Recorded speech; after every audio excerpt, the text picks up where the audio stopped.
Xoş gördük. Bugün sizinlə birlikdə 3-cü sinif Azərbaycan dili iş dəftərindən səhifə 24 və 25-də olan tapşırıqları həll edəcəyik. Başlamazdan öncə kanalıma abunə olmağı və videomu bəyəndinizsə bəyən düyməsinə basmağı unutmayın. Gəlin başlayaq.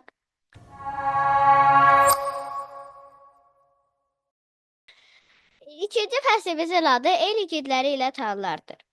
Bir də tapşırığımızda deyir ki, cümlələri səgirəyi, dastanı, bətlili, məzmunla əsasən tamamla. Əgirək çəmənlikdə uzanıb dərin yuxuya getmişdi. Çünki nə? Yatıb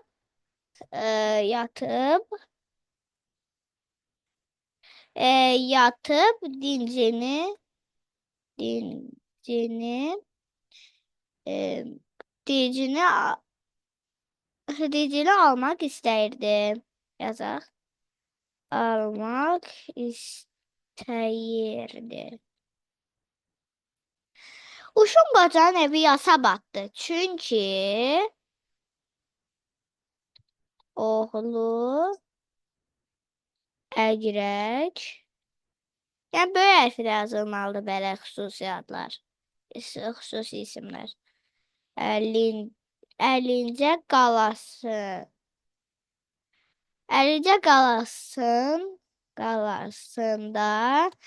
dustaq idi.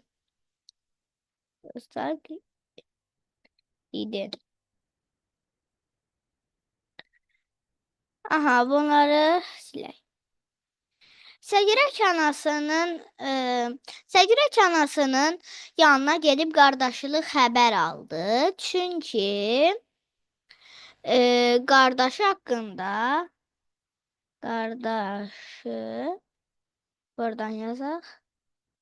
Haqqında məlumat bilmirdi.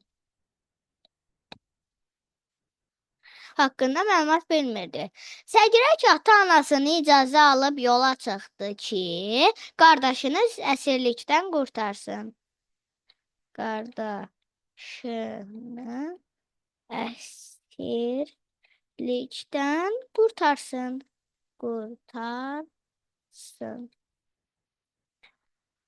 Aha, keçək tapşırıq B-yə. Səgirəyin dastanı mətninə aid sual cümlələri yaz. İstifadə üçün sözlər verib bizə. Kim, nə vaxt, hara, nə üçün? Aha, yazaq məsələn birdən. Kimə yaza bilərik? Məsələn, kim əsir götürüldü? Yazaq. Kim əsir götürüldü? Kim əsir götürüldü? Yəni bunlar cavablar lazım deyil. Sadəcə deyir ki, sual cümlələri yaz. Düşmənlər əgirəyə nə vaxt hücum etdilər? Yazaq. Düşmənlər əgirəyə nə vaxt hücum etdilər?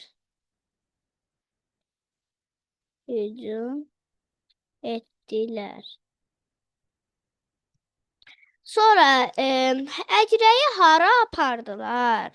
Yazaq. Əgirəyi hara apardılar? Sonra nə üçün səgirək qardaşının əsir apardığını demədilər? Nə üçün səgirəyə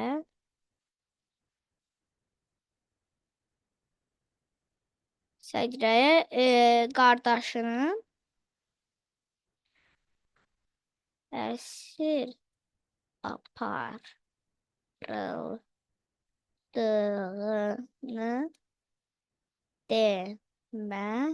deməmişdilər.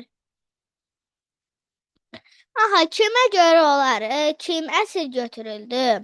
Nə vaxt sualını olar? Düşmənlər əgirəyi nə vaxt hücum etdilər? Sonra haraya olar? Əgirəyi hara apardılar? Nə üçün burada bunu ayıra bilərik. Buradan buranı ayrı yazın. Belə xətt çəkdim. Əqrəyi hara apardılar? Nə üçün Əqrəyi qardaşının əsir aparıldığını deməmişdilər. Keçək səhifə 25-ə. İlk tapşırığında deyir ki, şəkillərə bax, oxu igidlərinin adını cədvəlin uyğun bölməsində yaz. Həmin igidin göstərdiyi şücaəti təsvir et. Aha, birincidə baxsaq, igidin adı nədir? Buğacdır. Oxuduq, axı biz mətn oxuduq. Buğac. İkincidə baxsaq, görərik ki, nədir? Bu Qaraca çobandır. Yazaq, Qaraca çoban.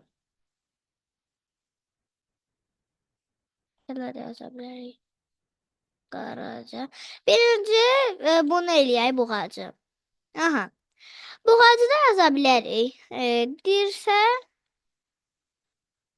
xanın oğlu. Yəni, sadəcə şücaəti qısaca yaza bilərik ki, məsələn, Dirsə xanın oğlu buğanın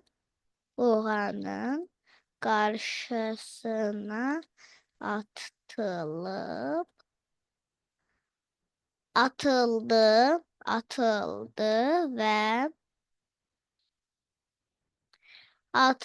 və buğaya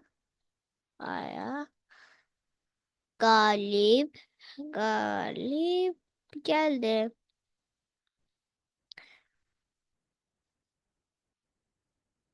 Burada da qalib gəldi. Bu şücaətinə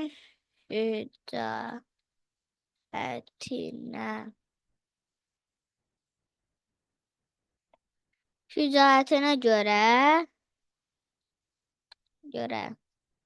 kim qoyurdu adları? Dədə Qorqud qoyurdu.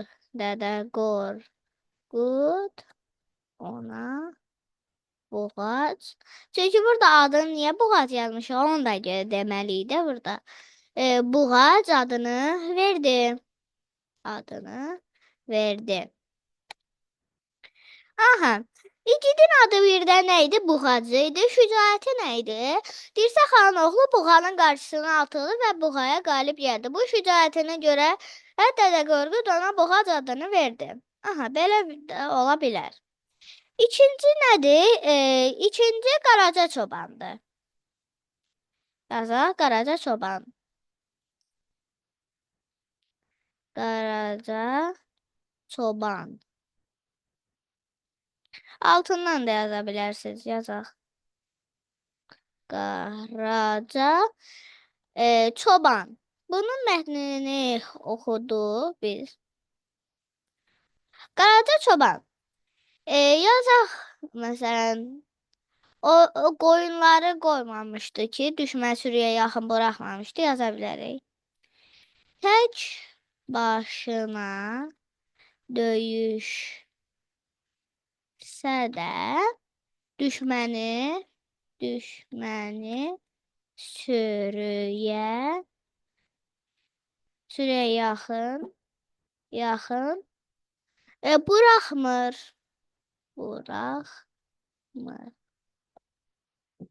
Sürüyə yaxın buraxmır. Sapandına o atır deyə şəkildə də görsənib. O sapandı.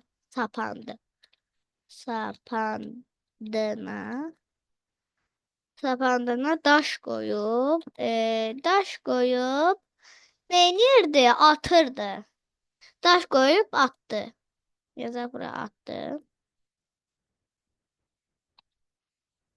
Sonra nə oldu? Birini atanda ikisini yerə sərmişdi. Yazaq. Birini atanda iki atlını Neyləmişdi? Yerə sərmişdi. Atlını yerə sərdi. İki atlını yerə sərdi. Yazaq burada.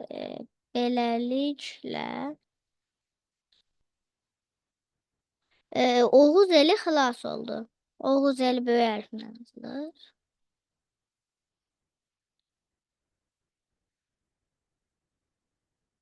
Xilas oldu. Aha, oldu. Bu belə oldu. Bu da belə oldu. Sonra üçüncüyə baxsaq bunu indi oxuduq. Bu mətnin adı Səgrə idi. Yəni mətnin yox, igidin adı Səgrə idi.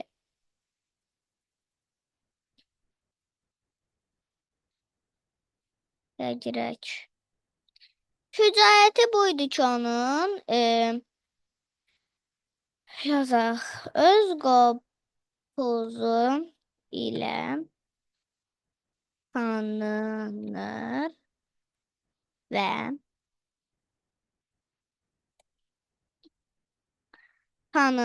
və qardaşını xilas etmək üçün xilas edir yazaq.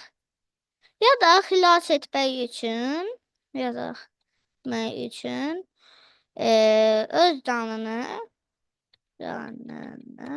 təhlükəyə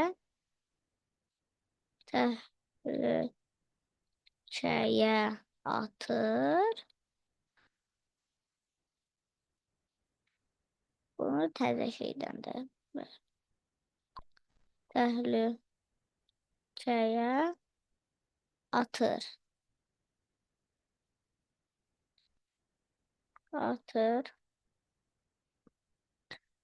Sonra nə edirdi? Qardaşını xilas etdikdən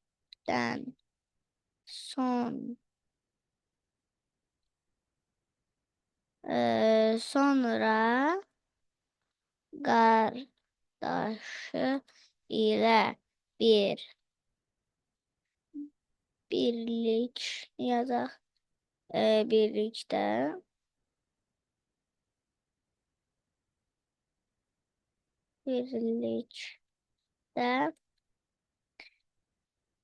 düşmən ordusunu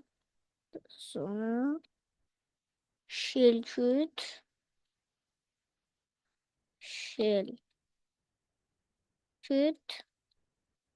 edirlər. Aha, bunu da belə həll eləyə bilərik. Belə dostlar, bugün də sizə ev tapşırıqlarını yerinə yetirməkdə kömək etməyə çalışdım.